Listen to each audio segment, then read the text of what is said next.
Hey everyone, ready for another deep dive? Always. Me too. Today, we're tackling a topic that's super important, at least to me, inclusive education. Awesome. But we're going beyond those, surface level diversity initiatives. We're Yeah. talking about real systemic change. Love it. So we're diving deep with Dr. Jaime Hoerricks Oh, interesting. and their article, From Co-Creation to True Partnership. It's got me thinking about how we can really make education work for everyone, not just, the privileged few. It's such a powerful piece. Yeah, Dr. Hoerricks brings such a unique perspective as both a teacher and a researcher. it's true. Like they've got this, firsthand experience to back up their arguments. Exactly. And their main point, it really resonated with me, just adding marginalized voices to the mix. Right. It's not enough. Totally agree. We need a complete shift towards genuine partnership. Okay, I'm hooked.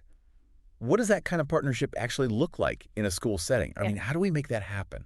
Well, it starts with addressing the power imbalances, Oh, right? yeah, those are definitely there. Like baked into the system itself. Yeah. Hoerricks actually uses the term co-creation, Okay. but then points out how it often falls short. I see. Think about it.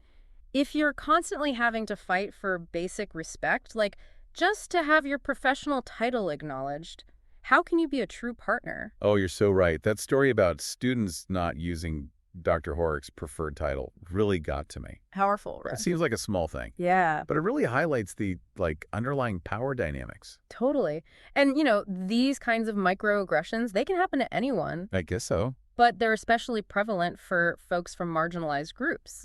That makes sense. And Hoerricks, who identifies as queer and trans, has experienced this firsthand, even losing professional relationships after coming out. Wow. That's heartbreaking. It makes you realize how much work we still have to do.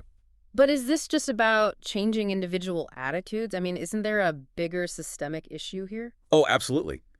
Hoerricks makes it clear. Yeah. While personal biases are a problem, Yeah.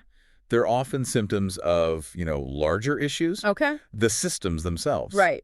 Systems. Like, for example, they teach at a Title I school. Oh, okay. For those of us who might not know, what exactly does that mean? Sure. So basically, Title I schools, Yeah. they serve a high number of students from low-income families, Okay. and they get extra federal funding. To help even things out a bit. Exactly. To try and, level the playing field. But here's the thing. What's that? Hoerricks points out that even with, relatively high teacher salaries in their district, Yeah. they can't actually afford to live in the community they teach in. Wait, seriously. Even with higher than average salaries. It's crazy, right? Yeah. It highlights this huge disconnect. Between like who's teaching and who's being taught? I hadn't thought of it like that. Yeah. How is that even possible? Yeah. Right. I mean, I know housing costs are skyrocketing, but It's wild. Hoerricks actually has to commute 81 miles each way. 81 miles each way, Right. every day. Every single day. That's insane. That's more than an inconvenience. That's a barrier to actually, Yeah. being part of the community. Exactly. And Hoerricks makes this point. Yeah. It's really hard to build trust, with students and families Right. when you're like this outsider just parachuting in and out each day. Makes sense.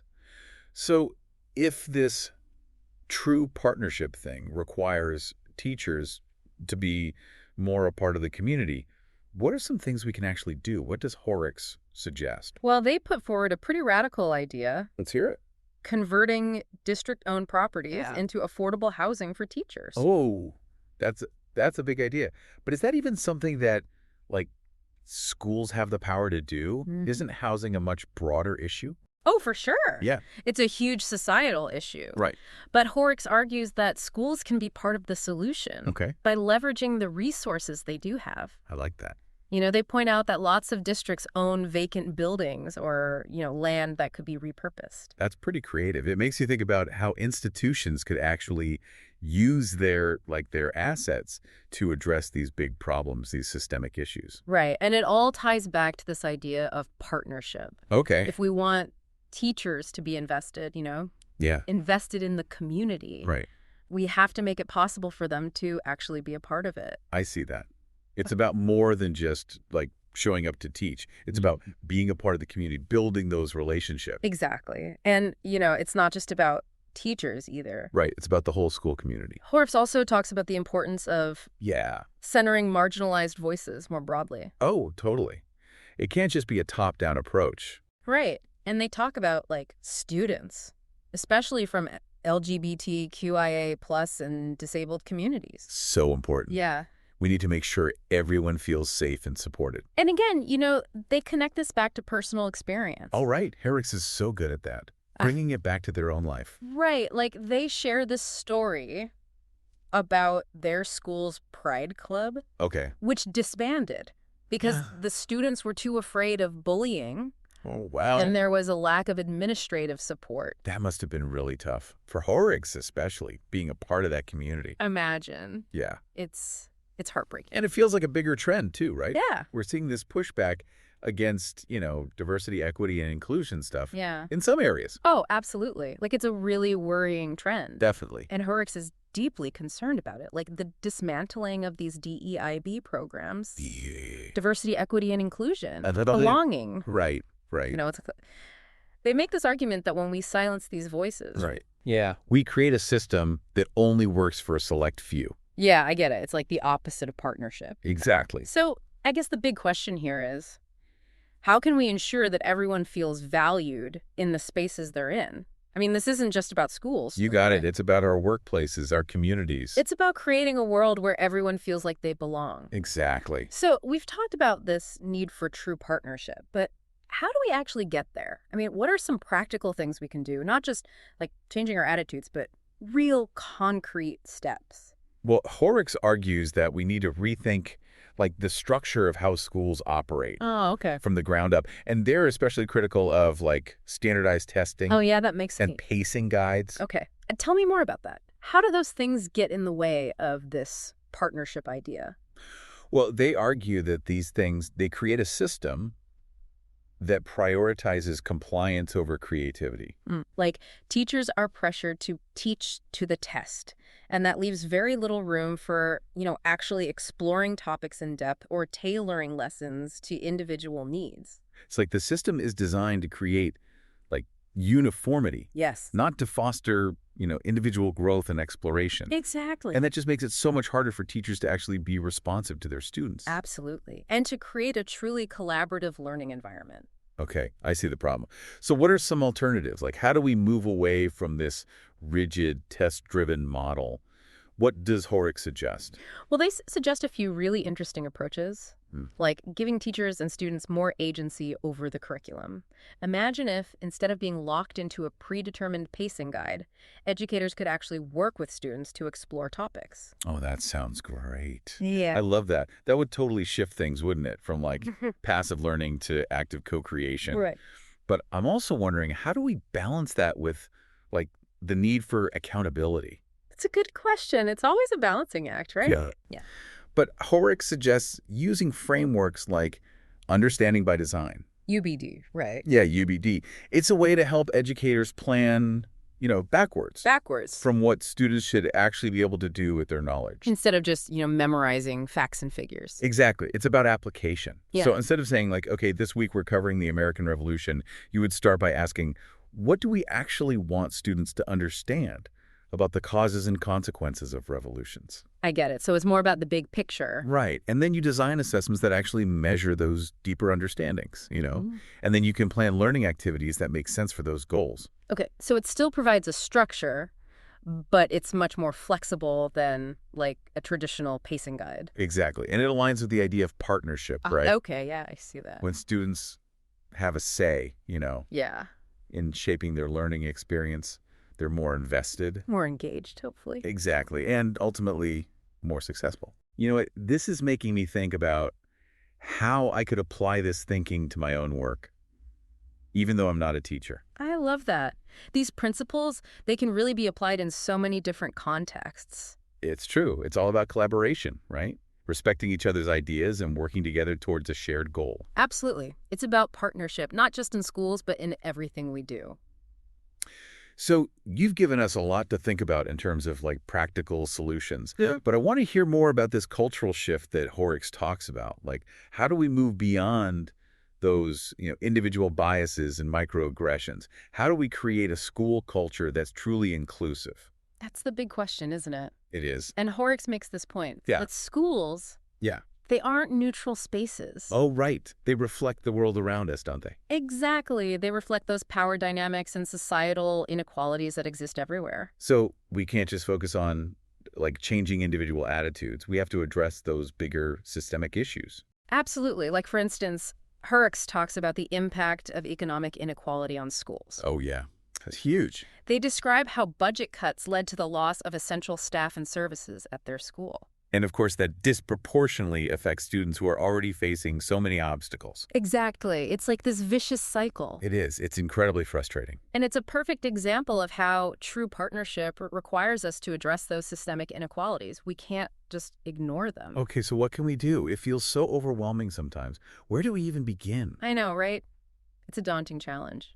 But we can't just give up. Yeah. We can advocate for policies that actually prioritize funding for education, especially in low-income communities. We can support organizations that are working to address issues of poverty and inequality, and we can use our voices to challenge the systems that are perpetuating these injustices. You're right. It's about channeling that frustration into action. It's about finding those points of leverage where we can make a real difference. Exactly, whether it's through our votes, our donations, our volunteer efforts. Or even just having those difficult conversations with our friends and family, right? Mhm. Challenging their assumptions, helping them to see things from a different perspective. That's so important. It's about planting those seeds of change, one conversation at a time. You know, I think you just gave me my next awkward family dinner conversation topic. I love it. But you're right. Change starts with those individual conversations, those one-on-one connections, and then it ripples outwards. Mhm. So we've talked about shifting the culture of schools, but Hoerricks also mentions this challenge of institutional inertia. What do they mean by that? They're talking about the resistance to change that's built into many large systems, including education. It's that tendency to cling to the old ways of doing things, even when they're clearly not working. Yes.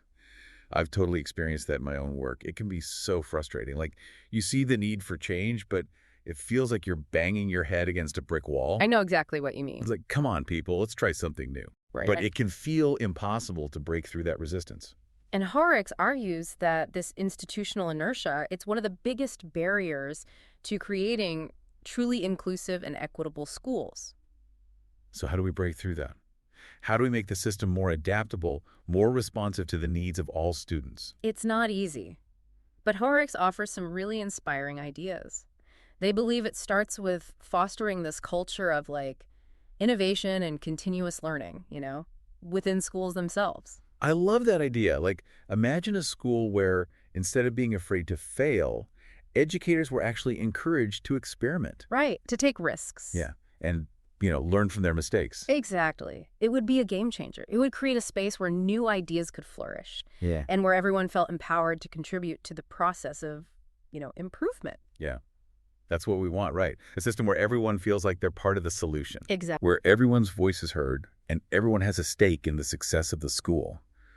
But I'm wondering, what does this actually look like in practice? Like, what would a school that truly embodies these principles, what would it actually look like? Picture this.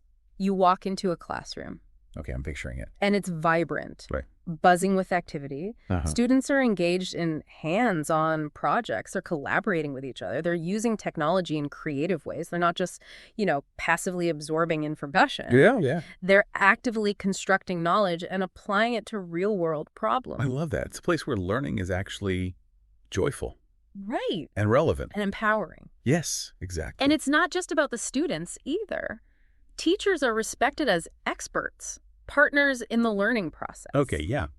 That's so important. They have the autonomy to design their own curriculum, to tailor lessons to the needs of their students, to collaborate not just with each other, but with families too. It sounds like a school where teachers aren't just delivering content, but they're actually, facilitating these learning experiences. Exactly. That are both rigorous and meaningful.